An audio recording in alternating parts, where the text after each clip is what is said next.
নতুন বাংলাদেশ উপহার দেবে আশা করি।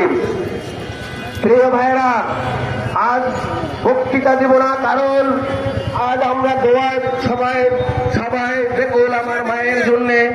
আমরা এখন আমাদের মা, প্রিয় মায়ের জন্য মৌন মিছিল করব। আমরা 1 থেকে 2 হয়ে কাকুলি যাব। আপনারা সকলে সুসংগঠিত ভাবে লাইন ধরে আমরা যাব। তাড়াহুড়া কিছু নেই, কোনো স্লোগান নেই। যত সুন্দর সিস্টেম করা যাচ্ছে আমরা করে দেখাবো যে আমরা কত। আপনার দাবি সে চান, আমাকে চান ইনশাআল্লাহ। আমার প্রিয়দের কাছে আমাদের দাবি, আমাদের ধানের শীষ দিন, আর সেটা আমাকে দিন। সকলকে ধন্যবাদ জানিয়ে আমরা র্যালির জন্য প্রস্তুত দিছি। তারেক রহমান বীরের বেশে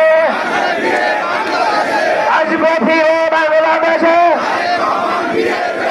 বাংলাদেশের প্রাণ তারেক রহমান। সকলকে ধন্যবাদ জানিয়ে শেষ করছি। সকলে ভালো থাকেন। খোদা হাফেজ। আসসালামু আলাইকুম।